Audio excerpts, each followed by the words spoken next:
Hello and welcome to Moments in History. I'm Linda Shenton Matchett, author, speaker, and history geek. While researching my stories, I often unearth tons of intriguing historical information that doesn't end up in my books. So I've created this channel to share those tidbits with you. I appreciate you stopping by to watch. Who hasn't seen Frank Capra's It's a Wonderful Life? Not many for sure. But before its copyright lapsed in 1974, which meant it could be broadcast without licensing or royalty fees, the film was largely forgotten. Did you know that the film is based on a self-published short story by Philip Van Doren Stern? Stern, a Pennsylvania native who grew up in Jersey City, New Jersey, graduated from Rutgers University in 1924. He went into advertising for a period of time and then moved into publishing, where he was a designer and editor for three of the big publishers, Pocket Book, Simon & Schuster, and Alfred A. Knopf. In addition to his editing work, he authored 40 books, mostly about the Civil War and associated topics, and was considered an authority on the subject. His New York Times obituary touted that he was, quote-unquote, widely respected by scholars. Other than a novel about Lola Montez, The Greatest Gift is the only fiction Stern is known to have written. Weighing in at just over 4,000 words, the story was begun in 1939, but not finished until 1943. Unable to find a publisher, Stern decided to print the book himself and send it to friends as a Christmas present. The following year, it was sold to Reader's Scope and Good Housekeeping magazines, who both published the story in December of 1944. Good Housekeeping renamed it The Man Who Was Never Born. That same month, New York publisher the David Mackay Company also published the book, and the edition contained illustrations by Raffaello Busoni, a very well-known graphic artist and illustrator of the time. At some point during World War II, Stern became general manager of the Council on Books in Wartime's Armed Services Editions project to improve troop morale by resizing more than 2,000 books to fit in the pockets of military uniforms. He was also a member of the planning board of the Office of War Information. Despite his extensive nonfiction work, Stern is best remembered for his book, The Greatest Gift, which he later said came to him in February of 1938 as a dream reminiscent of Charles Dickens' 1843 novel, A Christmas Carol. Later, his daughter Marguerite Stern Robinson would share, quote, "I was in the 3rd grade and remember delivering a few of these cards to my friends and my teachers.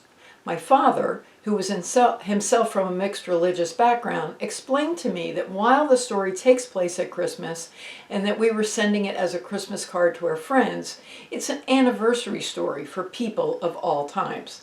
End quote. At some point, the story came to the attention of David Hempstead, who was a producer at RKO Pictures, and he purchased the rights for $10,000. He shared the information with Cary Grant, who was very interested in playing the lead role. Several screenwriters worked on adaptations, but nothing came to them, and RKO sold the rights to Frank Capra in 1945. Enamored with its potential, Capra wanted to produce the film as his first Hollywood movie after making documentaries and training films during the war.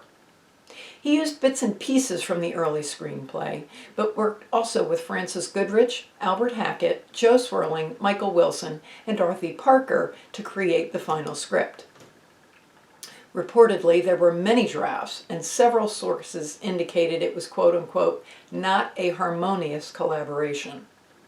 A dispute over the writing credits ensued later that required intervention by the Screenwriters Arbitration Committee.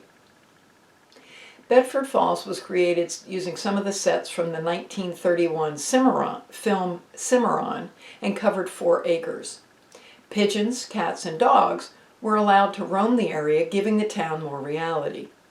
It was during this film that RKO's head of special effects, Russell Sherman, developed a new compound to create snow. Prior to that, movie snow was made from untoasted cornflakes, which were so loud when walked on, dialogue often had to be redubbed in post-production. Another fun fact is that during the scene when a drunken Uncle Billy staggers off camera, a crash is heard and he yells, "I'm all right, I'm all right," implying he's knocked over trash cans. What actually happened was a technician had knocked over some equipment. The ad lib remained in the film and the hapless technician received a $10 bonus. In an interview years later, Donna Reed, who played Mary Bailey, shared how being raised during the Depression gave her a perspective on the movie and her part. She said, "When I think back to those harsh days, I think mainly in terms of my parents and the anguish I felt inside as I saw them rise early and go late to bed, day after day, laboring hard with no returns." The Golden Era star recalled how many of her neighbors left during that time, unable to survive on their farms due to the severe drought. However, Reed said, her father was determined to stay. For actor Jimmy Stewart, It's a Wonderful Life was his first film after the war. Entering the Army Air Corps as a private, he was assigned to the motion picture unit to make films for the War Department. However, he had come from a military family, steeped in military service. He fought those orders and pushed for the chance to serve overseas. After earning his wings as a pilot, Jimmy was finally sent to England as a flight leader in 1943, where he flew 20 physically and mentally challenging combat missions, which he rarely talked about after the war. Biographer Robert Mattson studied the mission reports and discovered a mission that Jimmy had led in 1944 over the German city of Gotha. He lost men in his command during that bombing campaign, a devastating cost for a leader who believed he was responsible for each and every life. According to this, the personal experience that Stewart experienced over Gotha was something out of a nightmare. The floor of Stewart's plane was hit, blowing a hole right below his feet. Jimmy's damaged bomber had to limp back to England while he gazed down at enemy territory through the hole in his cabin. Mattson estimated Jimmy experienced temperatures of at least 20 degrees below zero. The mission was one too many, according to Mattson. 10 years over the recommended age for a pilot flying heavy bombers, experiences like this took a tremendous toll on Stewart, who was in his mid-30s. It's a Wonderful Life addresses real and resonant issues of self-worth and failure. Fresh from the war, Stewart was grappling with these trials himself as he shaped the deeply relatable character of George Bailey.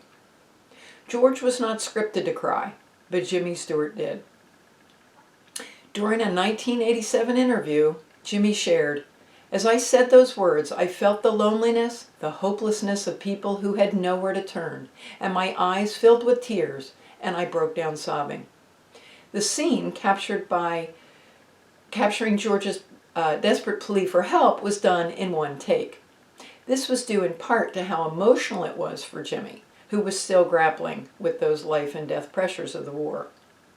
Mattson's perception is that Stewart's perfectionism plagued him. Every life he lost under his command was a job he could have done better. The challenge of overcoming his perceived failure and rediscovering his self-worth as a civilian is where the audience meets post-war Jimmy on the screen in 1946. Mattson went on to say, "Nobody recognized the Jimmy Stewart that returned home. He had changed so much. He had aged, some say 10 years, some say 20. He also had a lot of the attributes of PTSD." During its post-war search for fifth columnist, the FBI issued a memo stating, "With regard to the picture It's a Wonderful Life," redacted, stated in substance that the film represented rather obvious attempts to discredit bankers by casting Lionel Barrymore as a Scrooge type, so he would be the most hated man in the picture. This, according to these sources, is a common trick used by communists.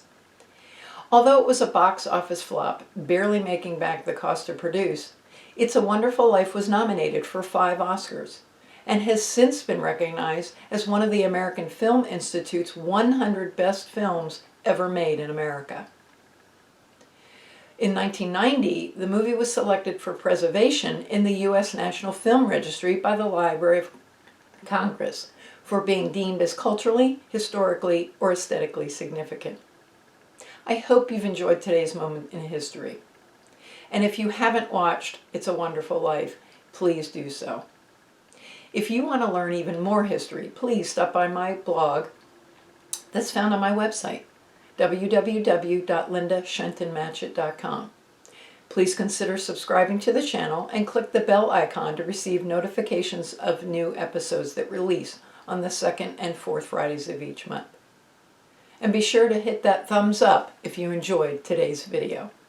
Thanks for watching and have a great rest of your day.